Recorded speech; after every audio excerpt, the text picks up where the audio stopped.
Hello viewer, good morning.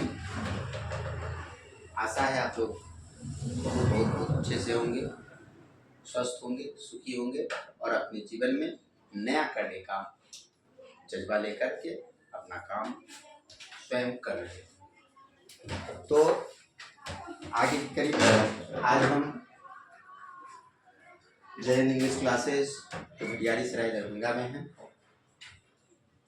लेकर के आए हैं इंग्लिश सब्जेक्ट में जो सबसे पेचीदा जिसको माना जाता है, बल्कि बहुत ही आसान टॉपिक है टेंस, जिसको जानना it is the backbone of English language. What tense? Without tense we can not understand English language and we can not talk with our friends, with our relatives, with our teachers, with our classmates in English fluently. So that समय को बचाते हुए English में हम लोग tense के बारे में आज पढ़ेंगे। तो सबसे पहले है व्हाट इज टेंस। तो tense deals with the relation between forms of the verb and concept of the time. Tense क्या है? तो टेंस एक रिलेशन है। टेंस एक रिलेशन है। किसका किसका रिलेशन है? तो दो चीजों का, time and forms of the verb. दो चीजों का रिलेशन टेंस बताता है कि किस समय में किस वर्ब के फॉर्म का उपयोग करेंगे कि हमारा जो ट्रांसलेशन है वो सही हो जाए और कभी गलती हो ही नहीं और हमारे प्रैक्टिस में इतना आ जाए कि हम उसको भुला ही नहीं सकते। ऐसा ही होता है। जब आप लोग टेंस सीख जाइएगा तो आपको लगेगा अरे ये तो जानने वाली बात है, दूसरों को पहले से पता है। ओके, तो अब हम चलते हैं। तो टेंस हो गया। अब है how many kinds of tense. तो आप जानते ही हैं टेंस के तीन प्रकार हैं। प्रेजेंट टेंस, पहला है प्रेजेंट टेंस, दूसरा है हमारा पास्ट टेंस और तीसरा है फ्यूचर टेंस। तो पहला है प्रेजेंट टेंस, जो काम अभी हो रहा है उसे हम प्रेजेंट टेंस कहते हैं। जैसे मैं पढ़ रहा हूँ, मैं खाता हूँ, मैं पीता हूँ, मैं जाता हूँ, मैं लिखता हूँ, जितना भी है लगा हुआ सेंटेंस आपको दिखे हिंदी का, आप समझ जाइए कि वो जो है प्रेजेंट टेंस में लिखा हुआ। अब आते हैं पास्ट टेंस के पर। तो पास्ट टेंस और भी आसान है। मैं पढ़ता था, मैं जाता था, मैं जाता रहा था, ऐसा था जहां भी लगा रहा जाए, या मैं आया, मैं गया, वह गई, सीता खाई, याई, ये सब लगा रह जाए तो हम समझ जाएंगे ये पास्ट टेंस में। और फ्यूचर टेंस तो आगे भी लगा रहेगा। जैसे मैं डॉक्टर बनूंगा, वह वकील बनेगा, मैं इंजीनियर बनूंगा। तो ये आगे की जितना भी आएगा जिस सेंटेंस में, हमको समझ जाना है कि वो सेंटेंस किस टेंस में है, फ्यूचर टेंस में। अब हम लोग आते हैं आगे कि प्रेजेंट टेंस जब सीखेंगे तो वो कितने प्रकार का होगा। तो प्रेजेंट टेंस का काइंड्स है चार। पहला है हमारा प्रेजेंट इंडेफिनिट टेंस। इसी का दूसरा नाम, इसका दूसरा नाम क्या है? Simple present tense. Simple present tense. दूसरा है present imperfect tense. Present imperfect tense इसलिए नहीं रहा हूं क्यों, हमें जानना है प्रेजेंट इंडेफिनिट टेंस। हम कल जानेंगे प्रेजेंट इम्परफेक्ट टेंस क्या होता है। उसी का दूसरा नाम है प्रेजेंट प्रोग्रेसिव टेंस। उसी का तीसरा नाम प्रेजेंट कंटीन्यूअस टेंस। और तीसरा कैटेगरी में जो आता है वो है हमारा प्रेजेंट परफेक्ट टेंस। और चौथा जो है प्रेजेंट परफेक्ट कंटीन्यूअस टेंस, जिसको हम आने वाले वीडियो में पढ़ाने का कोशिश करेंगे। तो आज हमें सीखना है कि प्रेजेंट इंडेफिनिट टेंस जो कि सबसे आसान है और बच्चे ज़्यादा कंफ्यूज इसी में होते हैं। अगर ये आपको सबसे अधिक समझ में आ जाए तो फिर कहीं कोई दिक्कत नहीं आएगी। अब इसको कैसे सीखें? तो इसको पहचाने कैसे कि ये जो सेंटेंस है हमारा वो प्रेजेंट इंडेफिनिट टेंस का है। जब ये चीज आपको आ जाएगा तो उनके रूल रेगुलेशन का प्रयोग करके आप लोग आसानी से जितने भी हिंदी ट्रांसलेशन है उसको अंग्रेजी में बना लेंगे। जो प्रेजेंट इंडेफिनिट टेंस में होगा तो पहचानेंगे कैसे, तो उसका हमको सीखना है पहचान का पहचानने का नियम, रूल्स ऑफ आइडेंटिफिकेशन।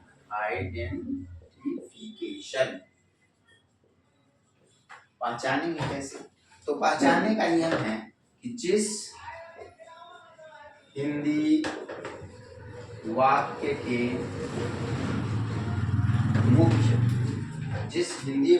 मुख्य क्रिया, क्रिया दो प्रकार के होते हैं मेरे दोस्तों, मुख्य क्रिया और सहायक क्रिया, मेन वर्ब और हेल्पिंग वर्ब।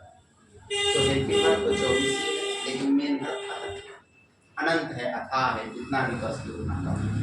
अब मेन वर्ब को कैसे पहचाने, तो मेन वर्ब को पहचानने का तरीका है जिसके अंत में नाना लगा रहे। नाना सबको पता है, नाना कौन होते हैं, सब परिचित है नाना से। तो जिसके अंत में नाना जी आ जाए वो समझ लीजिए आपको मेन वर्ब। जैसे पढ़ना, खाना, जाना, नहाना, सोना, जितना भी नाना जी वाले शब्द हैं वो सारे के सारे आपको वर्ब हैं और वो सारे के सारे मेन वर्ब है। इट मीन्स वो सारे के सारे मुख्य क्रिया। तो जिस हिंदी वाक्य मुख्य क्रिया के अंत में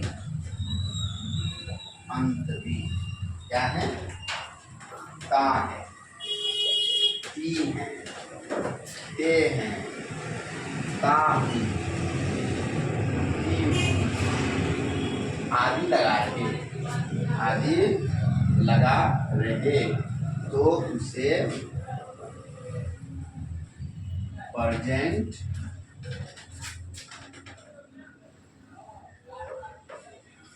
इंडेफिनिट टेंस में समझा जाता है। समझ गए? जिस हिंदी वाक्य मुख्य क्रिया के अंत में ता है, ती है, ते है, ता हूं, ती हूं आदि लगा रहे उसे प्रेजेंट इंडेफिनिट टेंस में समझा जाता है। अब जैसे कैसे, तो जैसे मैं पढ़ता हूँ, यहाँ ता हूँ, वह लिखती है, यहाँ ती हूँ, ती है, वह जाता है, वह खाता है, राम नहाता है, सोता है, जाता है, गाता है, कुछ भी जहाँ भी ता लगा रहेगा हमको समझ जाना है कि किस टेंस का सेंटेंस है, तो प्रेजेंट इंडेफिनिट टेंस। अब इसको बनाएंगे, तो बनाने का भी नियम हम लोग को मानना चाहिए, बहुत ही आसान है बनाने का नियम। बनाने का ये भी बहुत आसान है, इसका कुछ स्ट्रक्चर जैसे है अफर्मेटिव स्ट्रक्चर।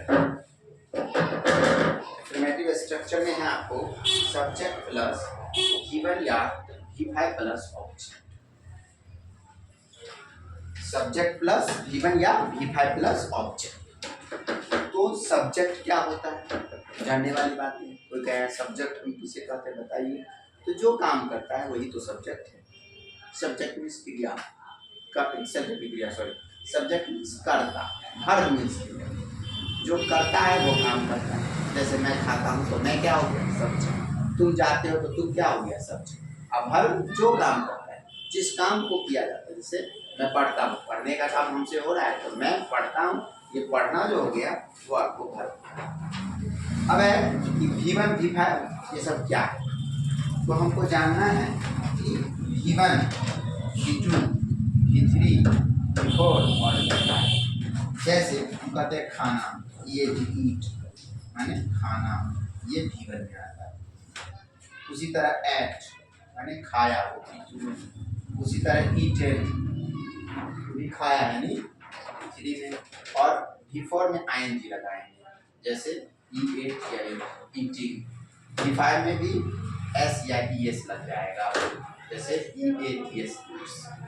अब जैसे पढ़ना हो गया READ, रीड मीन्स पढ़ना, इसका क्या हो जाएगा READ। इसको रेड पढ़ेंगे, लेकिन है ये है ना, लेकिन पढ़ते इसमें प्रोनाउंसिएशन इसका हो जाएगा रेड, रीड रेड रेड, और इसमें पता ही आपको रीडिंग हो जाएगा, इसमें रीड्स हो जाएगा। तो ये आपका 5 फॉर्म है, और इसमें से केवल प्रेजेंट इंडेफिनिट में 2 ही फॉर्म का उपयोग करना है, या तो V1 का उपयोग करेंगे या फिर V5 का, बस 2 ही फॉर्म का। अब इसका प्रयोग कहाँ करेंगे, तो उसके लिए नियम, जैसे फर्स्ट पर्सन का सब्जेक्ट, सेकेंड पर्सन का सब्जेक्ट, या फिर थर्ड पर्सन का सब्जेक्ट, तो उसके साथ कैसे। अब है फर्स्ट पर्सन में सब्जेक्ट 2 तरह के होंगे, या तो सिंगुलर होंगे वो, या फिर प्लूरल में, सिंगुलर होंगे या फिर प्लूरल। तो अगर सिंगुलर है सब्जेक्ट तो फर्स्ट पर्सन में आई है उसमें, अगर प्लूरल है तो वी, अगर यू है सेकेंड पर्सन में तो यू उसका सेकेंड पर्सन यू, यहाँ थर्ड पर्सन का नहीं दिखता है, फर्स्ट पर्सन कहते किसको है। अब तो जो भी बोलता है, मैं बोलता हूँ तो मैं हो गया फर्स्ट पर्सन, हम लोग बोलते हैं तो हम लोग हो गया फर्स्ट पर्सन, तो आई माने मैं और हम लोग माने वी, ये सिंगुलर और ये प्लूरल। तो यहाँ क्या लगेगा, V1 का प्रयोग होगा। तो जैसे मैं पढ़ता हूँ तो आई रीड हो जाएगा, हम लोग पढ़ते हैं तो वी रीड हो जाएगा, है। उसी तरह सेकेंड है यू, तो यू में कैसे होगा, इसमें भी V1 होगा और इसमें भी V1। जैसे तुम पढ़ते हो तो यू रीड हो जाएगा, तुम लोग पढ़ते हो तो यू रीड ही होगा। लेकिन यहाँ आपको थर्ड पर्सन का जो सिंगुलर नंबर होता है उसमें आपको V5 लगेगा, ये याद करने वाली बात है। एक ही जगह ऐसा है जहाँ V5 का प्रयोग होता है, और वो है थर्ड पर्सन का सिंगुलर नंबर। अब थर्ड पर्सन क्या होता है, तो जिसके भी बारे में बात करेंगे वो थर्ड पर्सन, जो बोलता है वो हो गया फर्स्ट पर्सन, जो सुनता है जैसे तुम सुन लो, तुम लोग सुन लो, ये हो गया आपको सेकेंड पर्सन, और जिसके भी बारे में बात करेंगे वो आपको हो जाएगा थर्ड पर्सन। जैसे कुत्ता के बारे में बात करें, कुत्ता थर्ड पर्सन, वह ऐसा था, तो वह जो हो गया वो भी थर्ड पर्सन। तो जनरली उसमें हम देते हैं ही, तो ही के साथ लगेगा रीड, वह पढ़ता है तो रीड्स, V5 लगेगा, तो ही में रीड में एस जुड़ जाएगा तब V5 रीड्स। वह पढ़ती है तो सी रीड्स, है ना। तो ही सी इट, एंड कोई नाम हो जैसे राम हो तो राम भी रीड्स, है ना। जितना भी कुत्ता, किताब, स्कूल, जितनी भी चीज़ों की बात हम करेंगे सारा का सारा आएगा आपको थर्ड पर्सन। अब हम लोग जानते हैं थर्ड पर्सन का प्लूरल क्या होता है, ही सी इट एवं जितने भी प्लूरल्स हैं उसका जो होगा वो दे होगा प्रोनाउन। और अगर देखें तो राम और श्याम भी हो सकता है, राम एंड श्याम, सीता एंड गीता, है ना, या बॉयज गर्ल्स, है ना। जिसका जो प्लूरल है वो आपको थर्ड पर्सन के प्लूरल नंबर में आएगा, तो उसके लिए V1 का प्रयोग होगा। तो दे क्या हो जाएगा, दे, राम एंड श्याम रीड, है ना।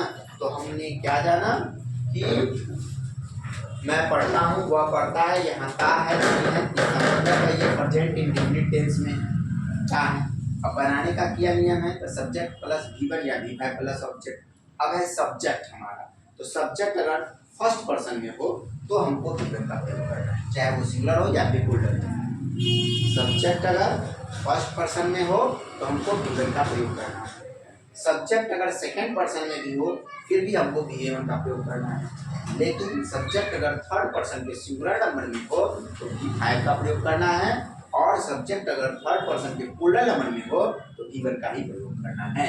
इसका मतलब हुआ कि V1 सब जगह लगेगा एक्सेप्ट थर्ड पर्सन का सिंगुलर नंबर।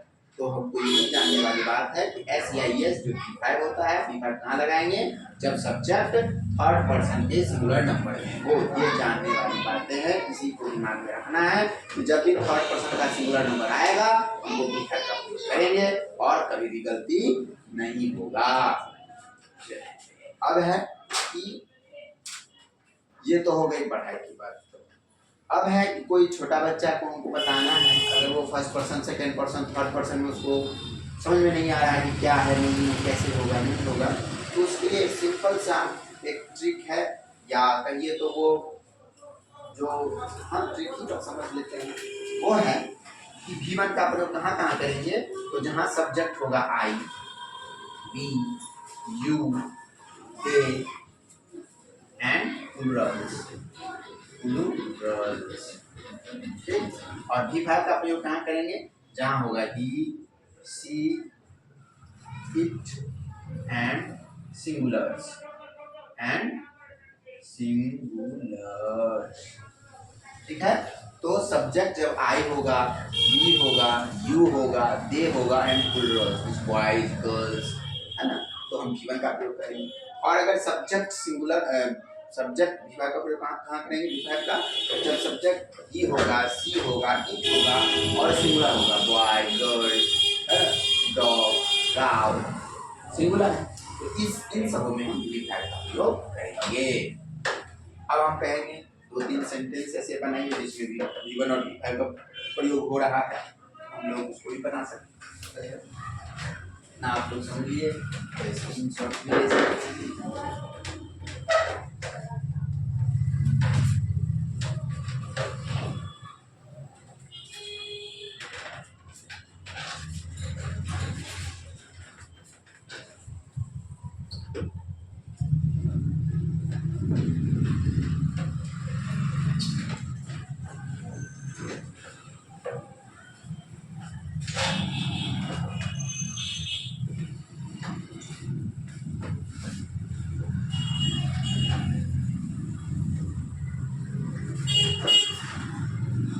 अब है हमारा मैं पढ़ता हूँ, मैं पढ़ता हूँ, तो देखिए आई होती है, और तुम पढ़ते हो, तुम पढ़ते हो, तो यू, और वह पढ़ती है,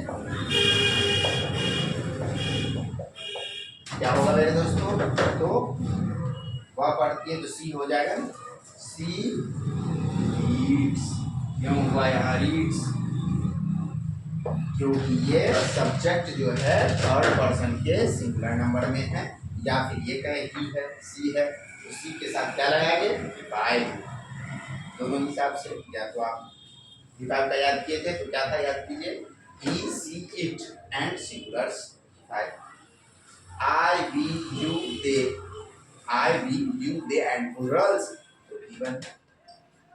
ओके, अब कहेंगे कि राम और श्याम जाते हैं, क्या हो जाएगा, राम एंड श्याम, इसमें की इजाजत नहीं देना है, ऐसा कंफ्यूज कभी नहीं होना है।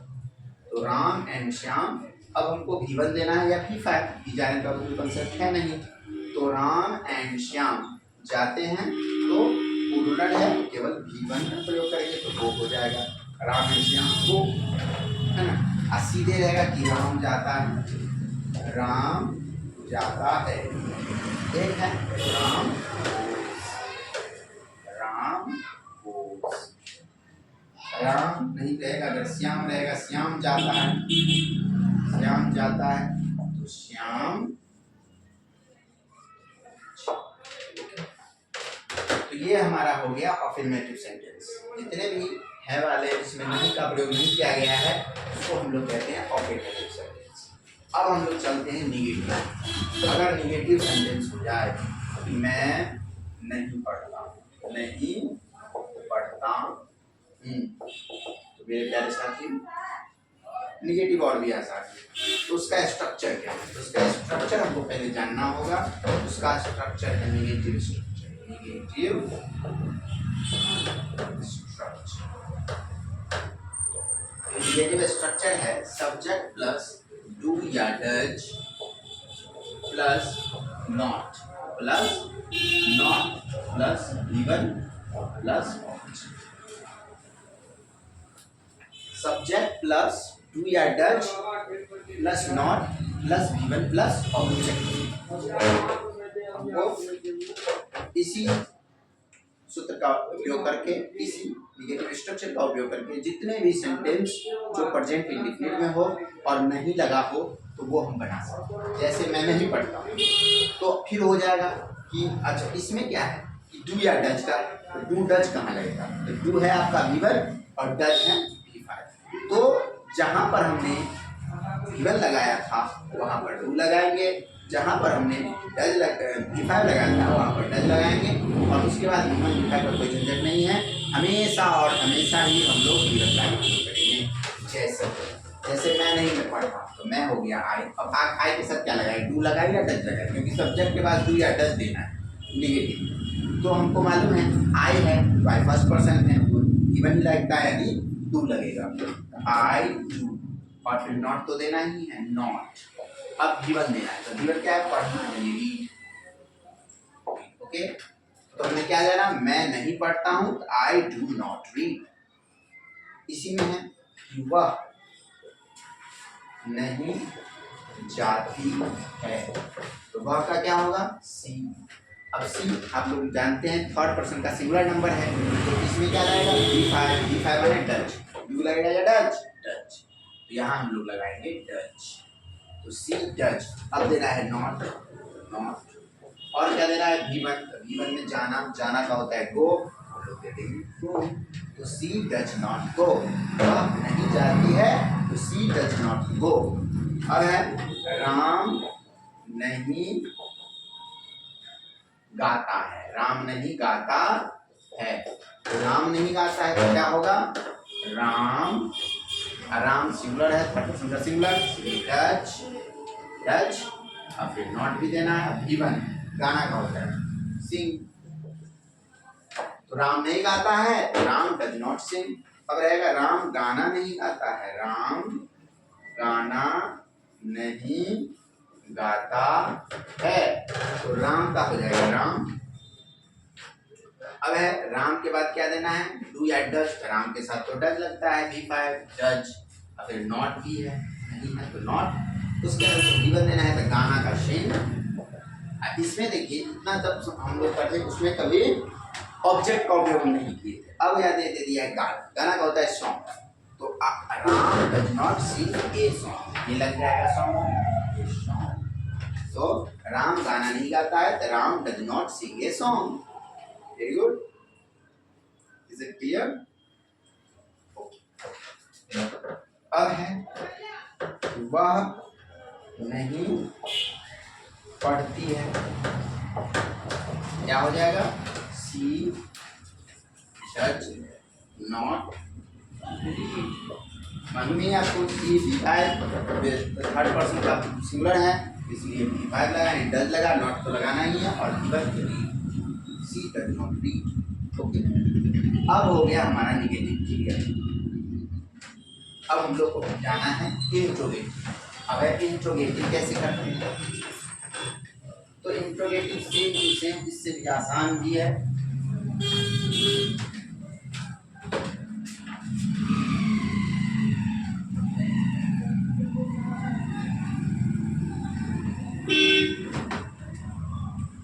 इंट्रोगेटिव, अब हम लोग को इंट्रोगेटिव स्ट्रक्चर पर चलना है।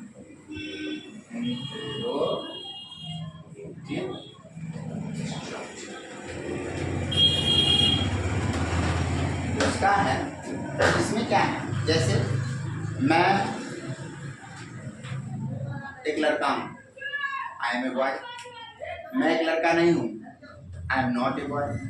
क्या मैं एक लड़का हूँ, तो am I a boy, it means कि हमको जो हेल्पिंग वर्ब का प्रयोग किया वो पहले आ गए, यहाँ भी वही है, जो डू डच जो हेल्पिंग वर्ब का प्रयोग किया है उसको हम लोग पहले करते हैं। ओके, तो जैसे इसका पहले सूत्र देखिए, इसमें पहले डू या फिर डच, डू या फिर Dutch plus subject plus V1 और प्लस ऑब्जेक्ट, यदि हो तो।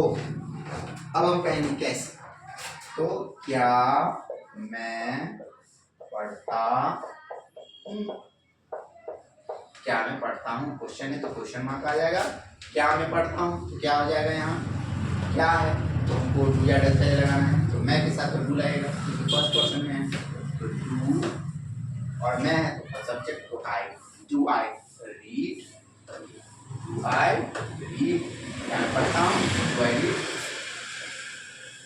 क्या हुआ,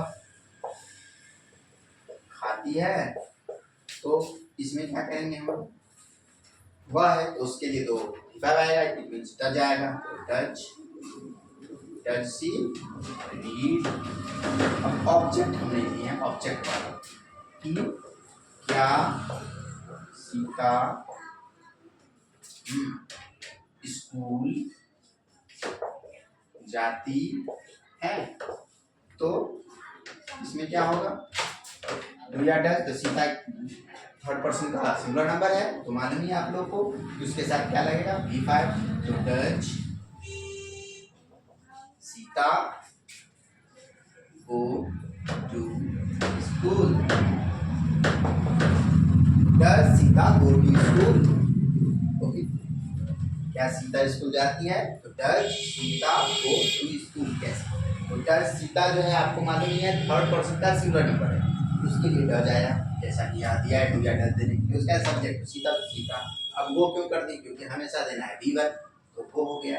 अब स्कूल जाती है तो school, does Sita go to school, क्या आप नहीं खाते हैं, क्या आप नहीं खाते हैं, बताइए आप लोग इसका बताइए क्या होगा, तो ये भी इंट्रोगेटिव स्ट्रक्चर से ही बनेगा, तो डू या डज क्या है, आप है, सेकेंड पर्सन है तो बनी होता है, इसमें नहीं आ गए तो नॉट दे देंगे, do you not eat Honey, do you not eat, क्या आप नहीं खाते हैं, डू यू नॉट ईट, क्या आप नहीं जाते हैं, डू यू नॉट गो, क्या आप नहीं चलते हैं, do you not arise, okay, तो इस तरह से इंट्रोगेटिव स्ट्रक्चर को हम लोग बना रहे हैं। अब कभी WH आ जाए, WH, और WH क्या है, W फॉर वेयर मीन्स कहाँ, W for who means W for when means कब, W फॉर व्हाट मीन्स क्या, W फॉर why मीन्स क्यों, और एक है आपको how मीन्स कैसे, अब कैसे, तो जैसे कहाँ, वह कहाँ जाती, वह कहाँ जाती है, ये तो आपको WH स्ट्रक्चर से बनेगा। अब WH स्ट्रक्चर क्या है, इसी को हम लोग WH,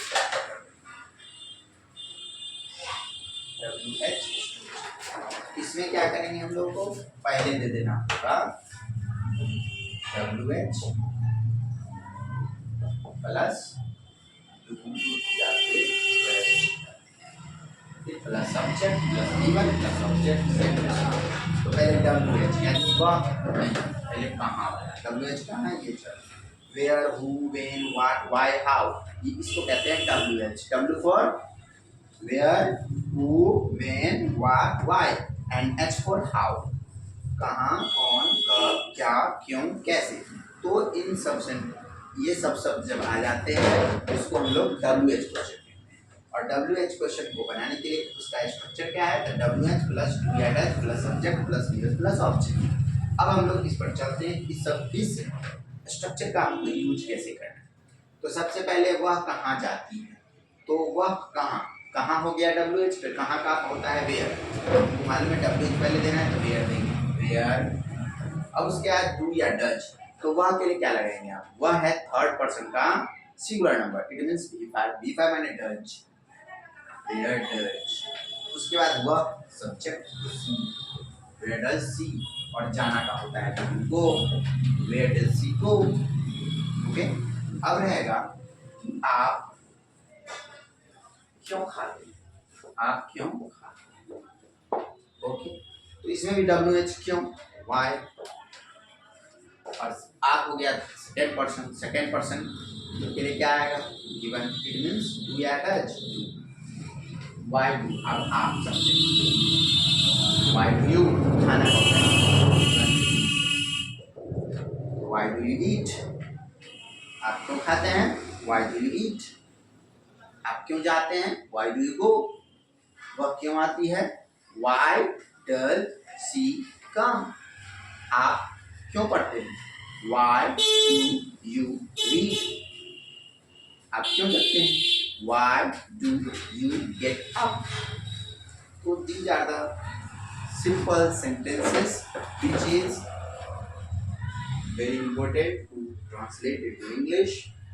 Okay, and the formula, the structure is very simple, very easy to understand, and I am trying my level best to introduce you all the rules, structures, and rules of identification of simple present tense for you, and I suppose it is very clear cut for you, and you are really benefited.